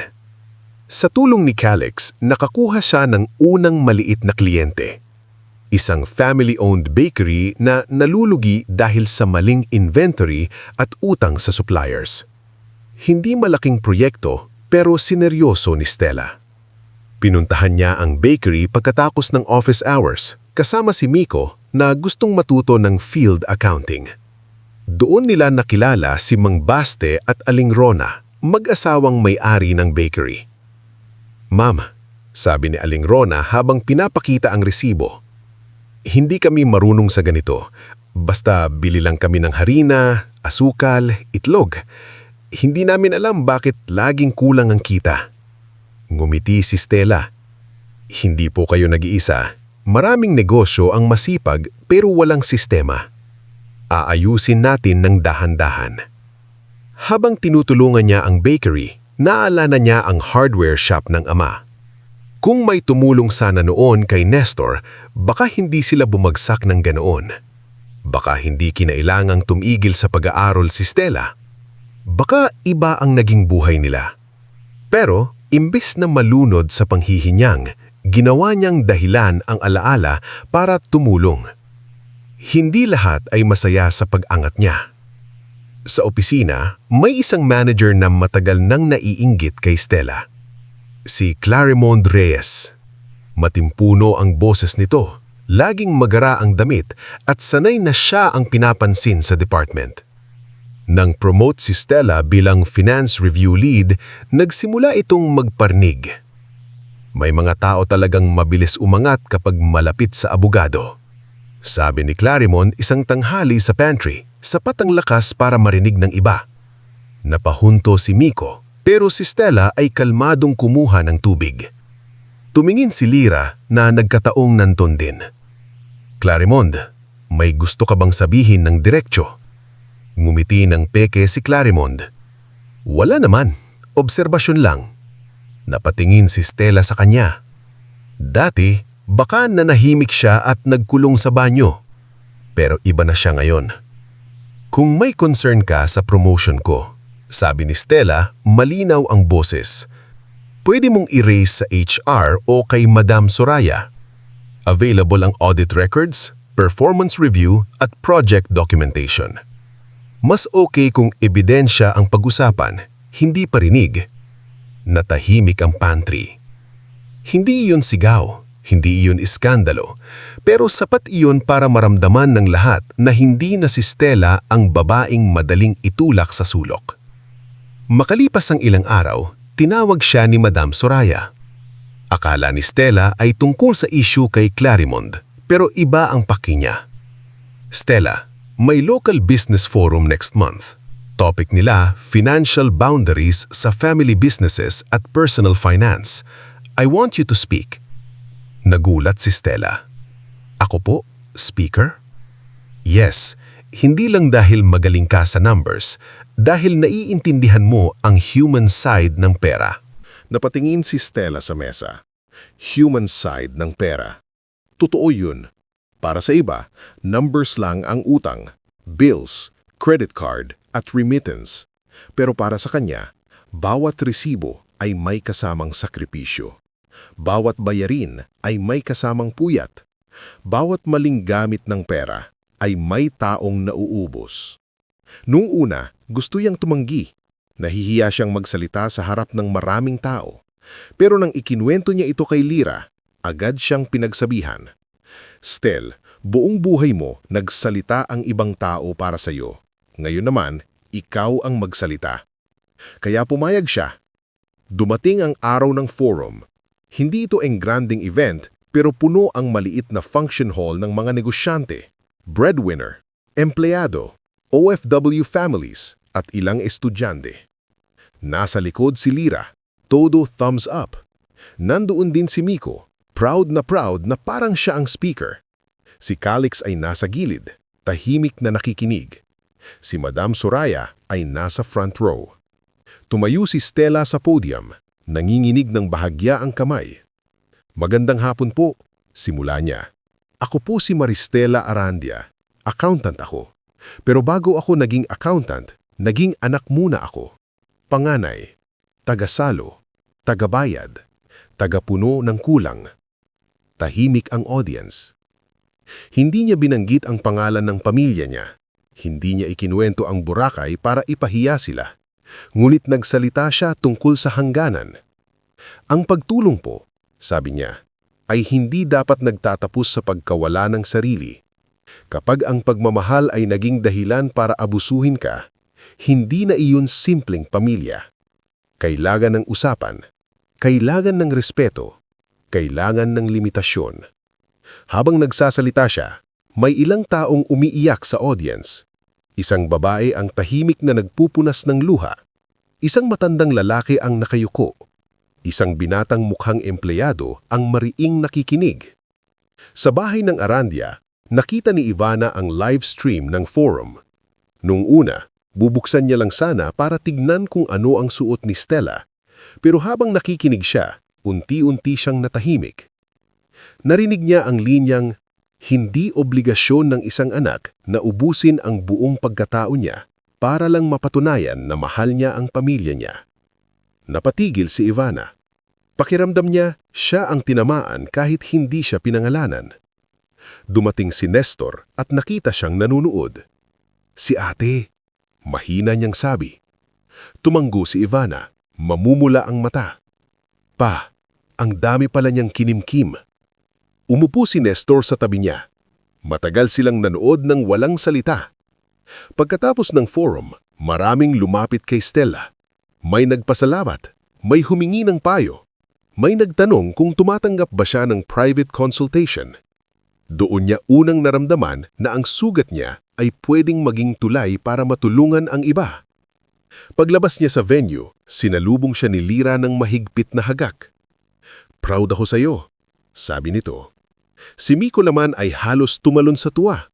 Ma'am, ang galing niyo po. May nagtanong pa kung may calling card kayo. Napatawa si Stella.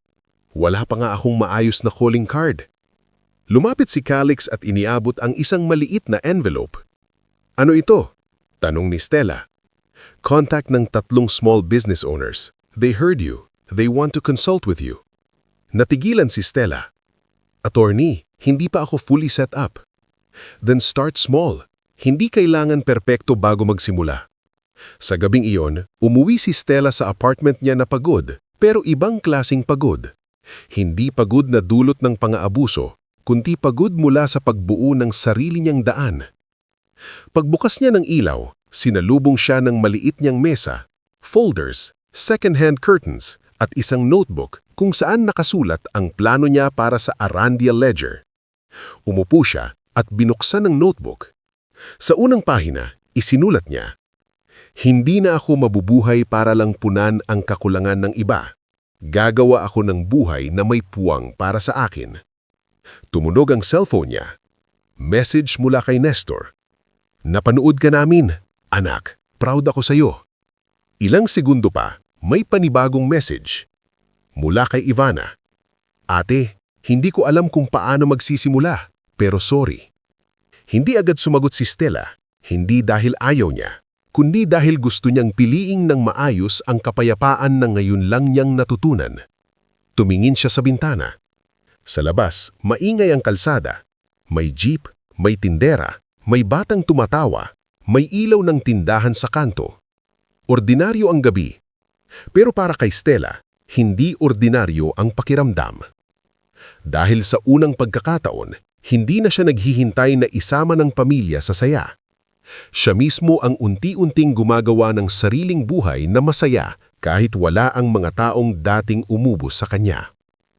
Bago tayo magpatuloy sa huling parte ng ating kwento, i-comment mo muna kung saan ka at anong oras ka nanonood ngayon.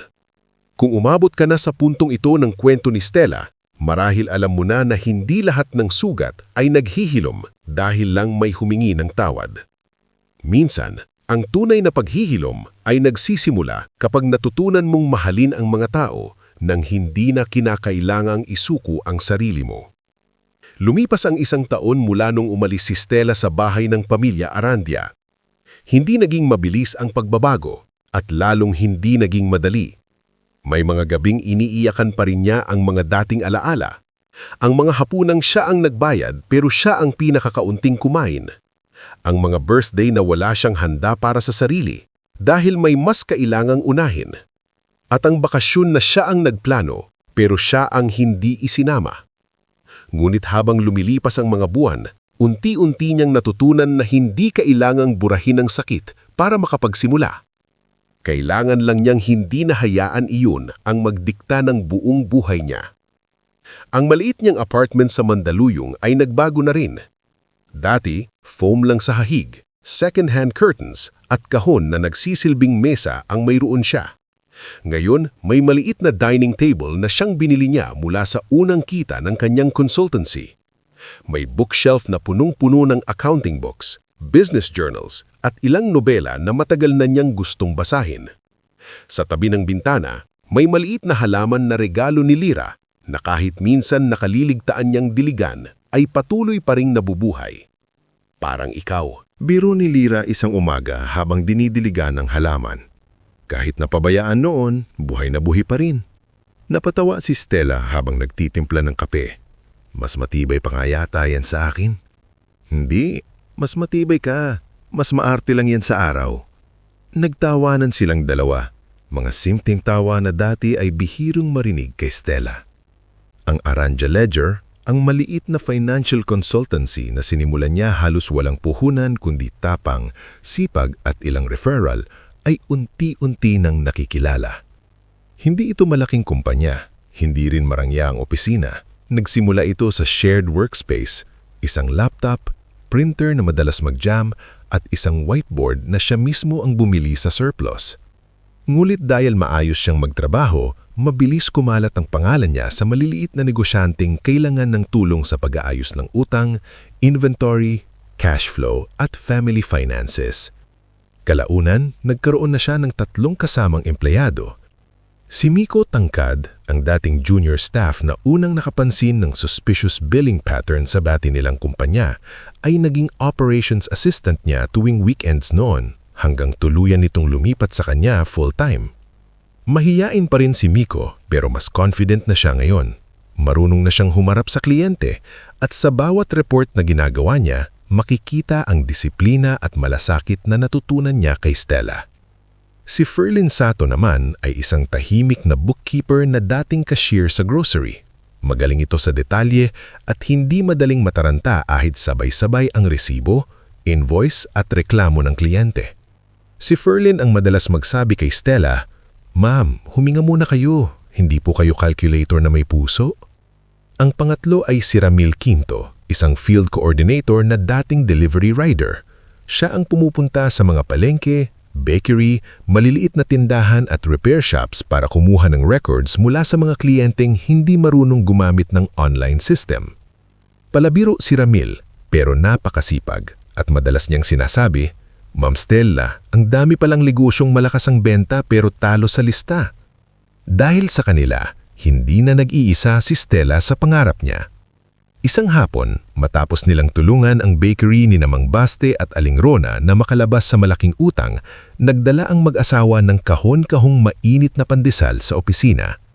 "Ma'am Stella," sabi ni Aling Rona, namumula ang mata, "kung hindi dahil sa inyo, baka isinara na namin ang bakery. Ngayon, kaya na naming bayaran ng supplier nang hindi kami nangungutang sa 5-6. Ngumiti si Stella, "Kayo pa rin po ang nagligtas sa negosyo ninyo. Tinulungan lang namin kayong makita kung saan tumatagas ang pera." Umiling si Mang Baste, "Minsan, kailangan talaga ng taong magpapakita ng mali nang hindi kami namaniit. Yun ang ginawa nyo." Tahimik na napatingin si Stella sa kanila. Noon, gusto niyang gawin ito para sa hardware shop ng ama niya. Hindi na niya mababago ang nakaraan, pero may mga negosyong kaya pa niyang tulungan sa kasulukuyan. At sa bawat negosyong natutulungan niya, parang unti-unti nang napapatawad din niya ang batang Stella na napilitang tumigil sa pangarap. Samantala, nagkaroon din ng pagbabago sa pamilya niya, magawang mabagal at hindi perpekto. Si Drix ay nanatili sa repair shop ni Mang Tasyo. Noong una, puro reklamo siya. Mainit daw, nakakapagod daw, mababa daw ang sahod. Pero si Mang Tasyo ay hindi talaga nagpapadala sa arte. Kung gusto mo ng pera, paghirapan mo. Hindi ka masamang tao, bata. Pero nasanay kang may sumasalo bago ka pa matumba. Ngayon, matuto kang tumayo. Tumimo iyon kay Drix. Unti-unti, natutunan niyang pumasok ng maaga, maglinis ng gamit, makipag-usap ng maayos sa customer at higit sa lahat, huwag manisi kapag may mali siyang ginawa. Hindi siya biglang naging perpektong kapatid, pero nagsimula siyang magbago sa paraang totoo dahil hindi na siya pwedeng magpanggap. Si Giovanna naman ay nagpatuloy sa trabaho sa butik. Noong una, nahihiya siyang makita ng dati niyang followers na nagtitinda siya ng damit sa mall. Pero kalaunan, natutunan niyang walang nakakahiya sa marangal na trabaho. Mas naging simple ang pananamit niya, mas naging maingat sa paggastos, at sa ilang pagkakataon ay nag-post siya hindi ng marangal na lifestyle kundi ng totoong aral. Isang araw, nag-message si Stella sa Giovanna. "Ate, may customer kanina na minura ako dahil hindi ko raw naasikaso agad. Imiyak ako sa stockroom. Naalala ko kung ilang beses kitang sinabihan na sensitive ka lang kapag napapagod ka. Ang sama ko pala noon. Sorry talaga." Matagal bago sumagot si Stella. Hindi dahil galit siya, kundi dahil pinag-iisipan niya kung paano maging totoo nang hindi nagiging malupit. Ang sagot niya, "Salamat sa pag-aamin, Giovanna. Sana patuloy kang matuto, hindi lang para sa akin, kundi para sa sarili mo rin." Hindi iyon warm na pag-apatawad, pero hindi rin iyon pagtanggi. Para kay Giovanna, sapat na iyon para magsimula. Samantala, si Nestor naman ang madalas na nagme-message kay Stella. Hindi na siya humihingi ng pera. Minsan nangangamusta lang. Minsan nagpapadala ng litrato ng lumang tools mula sa dating hardware. Minsan nagtatanong kung paano maglista ng maliit na budget kasi gusto niyang umuling magbukas ng simple repair and supply stall sa harap ng bahay. Isang gabi, tumawag siya. "Anak," Sabi ni Nestor, "Pwede bang magtanong?" "Opo pa. Kung magbubukas ako ng maliit na tindahan ulit, hindi na hardware na malaki. Mga basic tools lang, konting electrical supplies at repair service. Paano ko sisimulan ng hindi ulit nalulubog?" Napangiti ng mahina si Stella. "Gagawa tayo ng maliit na cash flow plan pa. Pero malinaw tayo ha. Tutulungan kitang magplano pero hindi ako maglalabas ng malaking puhunan." "Oo anak," mabilis na sagot ni Nestor. "Hindi pera ang hinihingi ko. Gusto ko lang matuto. Gusto kong itama kahit kaunti ang mga pagkakamali ko noon." Sa kabilang linya, natahimik si Stella. Sa tagal ng panahon, iyon ang isa sa pinakahihintay niyang marinig mula sa ama.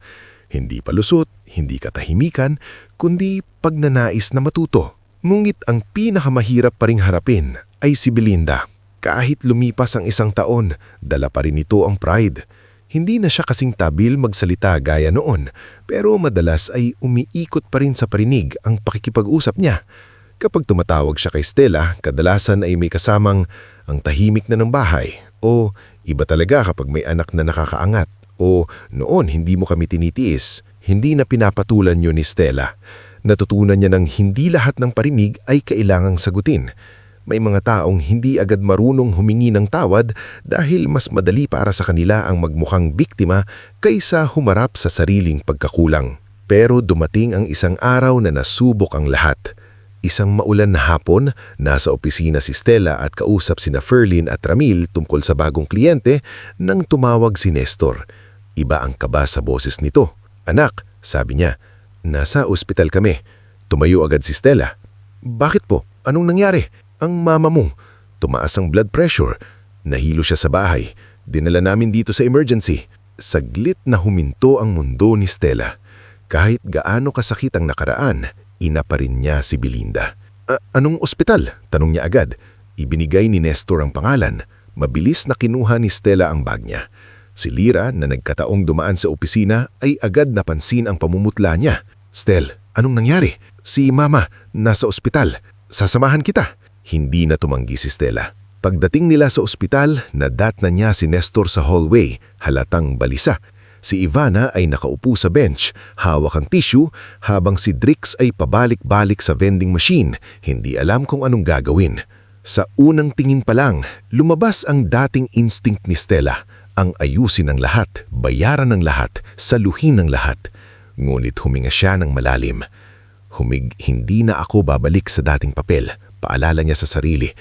Tutulong ako pero hindi ako mauubos. Lumapit si Nestor sa kanya. Anak, kumusta si Mama? Stable na. Sabi ng doktor, kailangan i-monitor. Stress at high blood. May nabanggit din siyang kailangang bantayan sa gamot. Tumanggo si Stella. Nasaan ang billing estimate? Agad na kinuha ni Ivana ang papel mula sa bag niya. Ate, ito. Hindi pa namin alam paano. Titingnan natin. Putol ni Stella. Hindi malamig pero malinaw.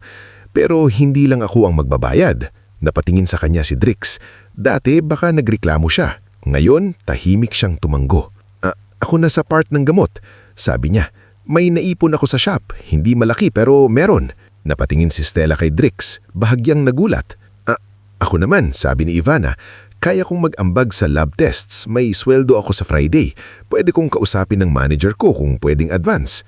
Si Nestor ay napayuko. Ako sa hospital deposit.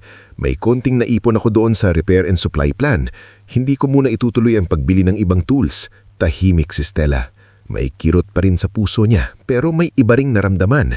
Hindi man lubos na saya pero pag-asa. Sa unang pagkakataon, hindi siya ang nag-iisang nakatayo. Sige, sabi niya. Ako ang kakausapin sa billing at doktor para maayos ang plano.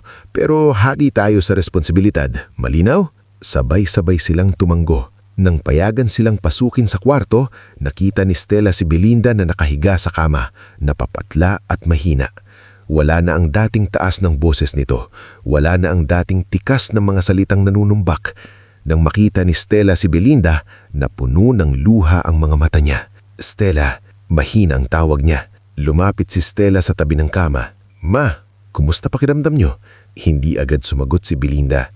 Tinitigan lang niya ang anak na matagal niyang inaasahang laging nandiyan. Pagkatapos nanginginig ang boses na nagsalita siya. Akala ko, hindi ka pupunta. Sumikip ang dibdib ni Stella.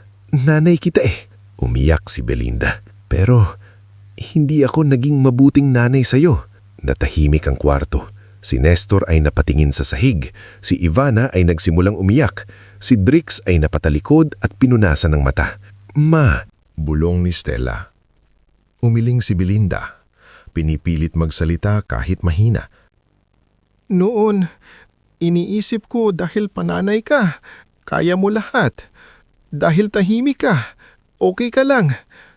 Dahil nagbibigay ka, akala ko hindi ka nauubos. Pero anak, hindi pala kita inalagaan. Ginamit kita. Pinabayaan kong gamitin ka ng lahat. Tumulo ang luha ni Stella, pero nanatili siyang nakatayo. Hindi ko alam kung mapapatawad mo ako. Dagdag ni Belinda. Pero gusto kong sabihin, sorry. Sorry dahil ikinarga ko sa iyo ang bigat na dapat ako ang may dala. Sorry dahil ipinagmamalaki ko ang ibang anak ko.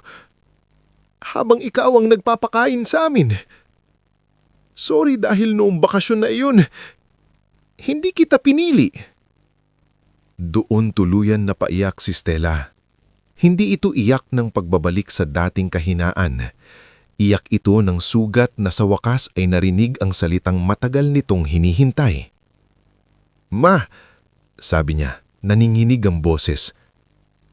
Hindi ko kayang sabihin ngayon na okay na ang lahat kasi hindi pa. Masakit pa rin. Tumanggo si Belinda habang umiiyak. Alam ko. Pero gusto kong gumaling. Dagdag ni Stella. Gusto kong matuto tayong maging pamilya nang hindi ako kailangang maubos. Si Belinda ay humikbi. Susubukan ko, anak. Kahit huli na, susubukan ko. Makalipas ang ilang linggo, nakalabas si Belinda sa ospital. Hindi naging perpekto ang mga sumunod na araw. May pagkakataong bumabalik pa rin ang dating tono niya. pero hinihinto itong humingi ng paumanhin. May pagkakataong naiinis pa rin si Yuvana kapag napagsasabihan, pero hindi na siya nagwawala. Si Drix, kahit minsan makulit pa rin, ay nag-aabot na ng ambag sa bahay nang hindi pinapaalaalahan. Si Nestor naman ay tuluyan nang nagsimula sa maliit na repair and supply stall, hindi gamit ang pera ni Stella, kundi gamit ang planong sama-sama nilang inayos. Isang linggong hapon, nagdaos sila ng simpleng family meeting sa bahay ni Nestor. Nandoon si Stella, hindi bilang tagabayad, kundi bilang miyembro ng pamilya na may boses. May notebook sa mesa, resibo, budget list, at simpleng ulam na niluto ni Yuvana. Medyo maalat ang adobo, pero walang nagreklamo. Simula ngayon, sabi ni Stella, kung may family expense, pag-uusapan, hindi pwedeng isa lang ang sasalo. Kung may utang, isusulat. Kung may luho, kanya-kanyang bayad. Kung may emergency, tutulungan natin ng isa't isa, pero may limitasyon. Tumanggo si Drix. Ako na sa internet bill. Ako naman pinakagumagamit. Ako sa groceries every other week, sabi ni Yuvana. Ako sa tubig at maintenance ng bahay, sabi ni Nestor. Tumingin silang lahat kay Belinda. Huminga ito ng malalim. Ako, sabi niya, hirap magsalita. Magbabawas ako ng gastos at hindi na ako gagamit ng pangalan ng anak ko sa utang. Napatingin si Stella sa ina. Maliit na pangungusap pero malaking bagay iyon. Salamat, ma. Hindi doon natapos ang lahat, pero doon nagsimula ang tunay na pagbabago. Makalipas ang ilang buwan, nagkaroon sila ng maliit na reunion.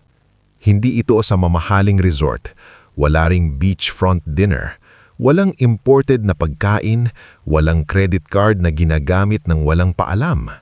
Sa halip, ginanap ito sa simpleng bakuran ni Nestor sa ilalim ng ilaw na isinabit ni Drix at Ramil. May pansit na luto ni Aling Pasing, pandesal mula kina Mang Baste at Aling Rona, at simpleng cake na binili ni Yuvana mula sa sarili niyang sweldo.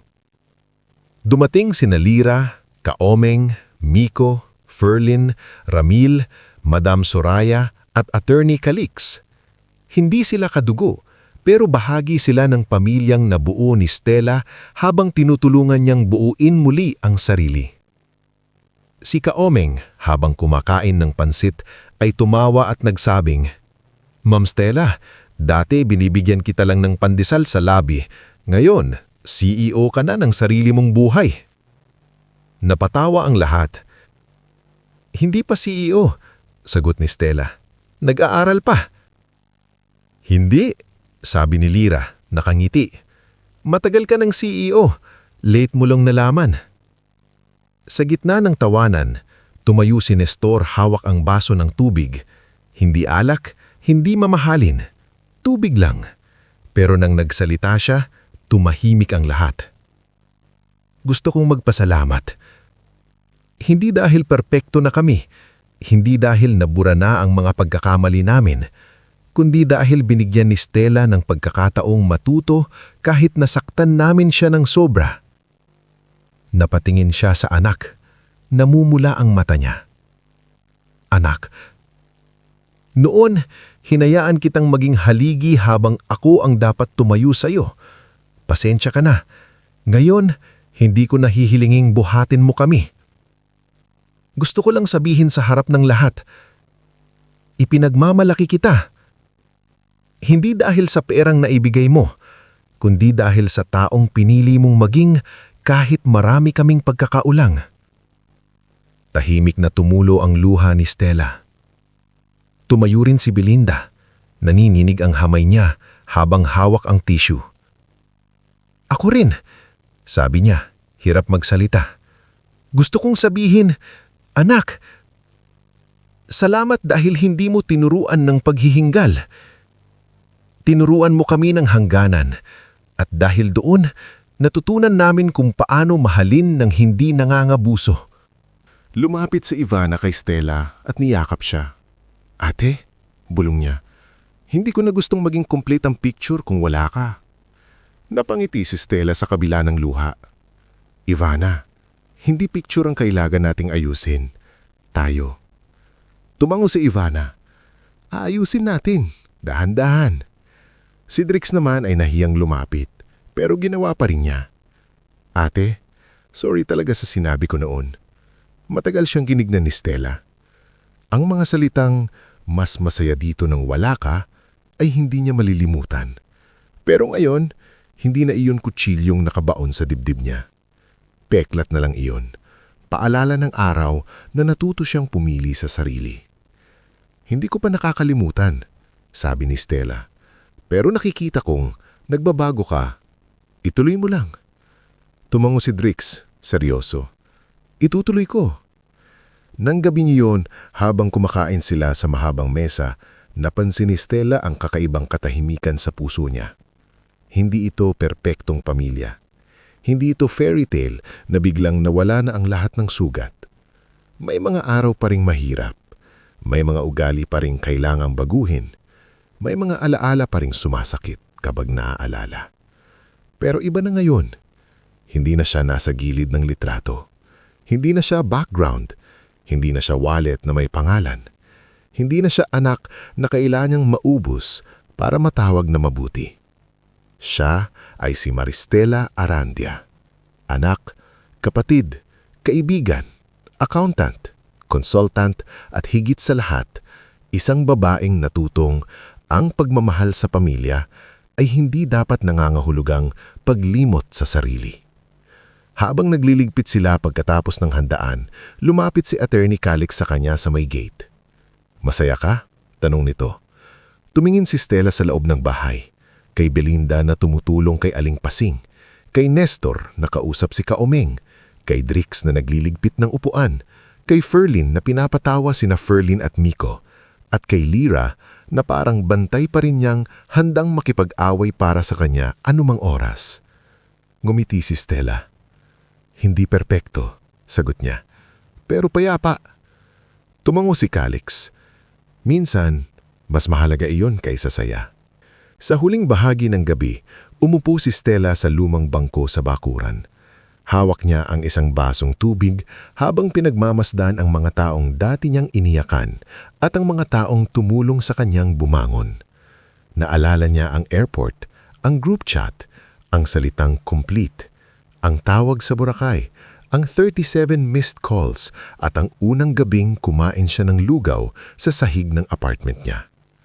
Noon, akala niya pagkatalo ang maiwan. Ngayon, alam niya na. Minsan, kapag iniwan ka sa labas ng kasiyahan ng iba, doon ka pala matututong gumawa ng sariling mundo. Isang mundong hindi ka kailangang maliitin para lang mahalin. At sa mundong iyon, buo na si Stella. Hindi dahil bumalik sa dati ang pamilya na, kundi dahil hindi na siya bumalik sa dati ng sarili na laging nauubos.